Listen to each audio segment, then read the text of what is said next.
সত্যি কথা বলতে বাংলাদেশে যতগুলো কোলা পাওয়া যায়, যতগুলো কোমল পানীয় পাওয়া যায় তার ম্যাক্সিমামই হচ্ছে আমেরিকান, ইন্ডিয়ান, ইসরায়েলি।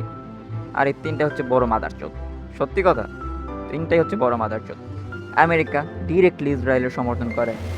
ইন্ডিয়া সেনা পাঠায়, মিসাইল পাঠায় যুদ্ধের জন্যে।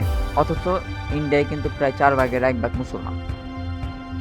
এই বিষয়গুলো আমরা খেয়াল করি না। নট অনলি ইসরায়েলের product, not only Coca Cola and Pepsi like 7 up, এইগুলা না। ইসরায়েলের প্রোডাক্ট আছে অনেকগুলা যেগুলো আমরা রেগুলার ইউজ করি। সাবান, বিউটি প্রোডাক্ট, রেগুলার ইউজের জন্য আমরা যে পেস্ট ইউজ করি, শ্যাম্পু ইউজ করি।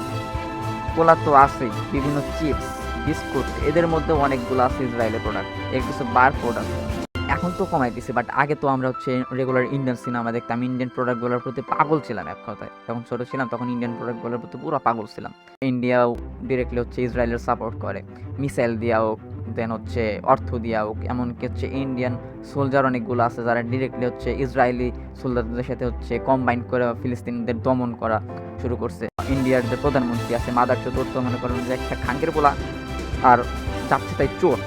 মনে করেন যে মানি স্ট্রোক পিছনে ফেলাই দিতে হচ্ছে এই ইন্ডিয়ান পার্লামেন্টে। এটা হচ্ছে একটা চোরদের কারখানা ইন্ডিয়ান পার্লামেন্ট। হ্যাঁ, কিছু কিছু ভালো মানুষ আছে, বাট কেন আমি চোর করলাম এই জায়গায়? দেখেন, একটা আইন বানায় নিছে ওরা চুরি করার জন্য। চুরিটা কেমনে করবে? এই যে ওয়াক্সের যে জমিগুলো আছে এরা তো হাতায় নিতে হবে। এটা কেমনে হাতায় নেবো? এখন তো ডিরেক্টলি যদি হচ্ছে পলিটিক্যাল পাওয়ার খাটা যদি দখল করে নেয় তাহলে তো হচ্ছে জনগণ খেপে যাইব। এই জন্য করছে কি, রাষ্ট্রীয় আইন বানায় নিছে, এরা সাংবিধানিক আইন বানায় নিছে। তো আইন পাশ করে নিছে একদম সংবিধান থেকে।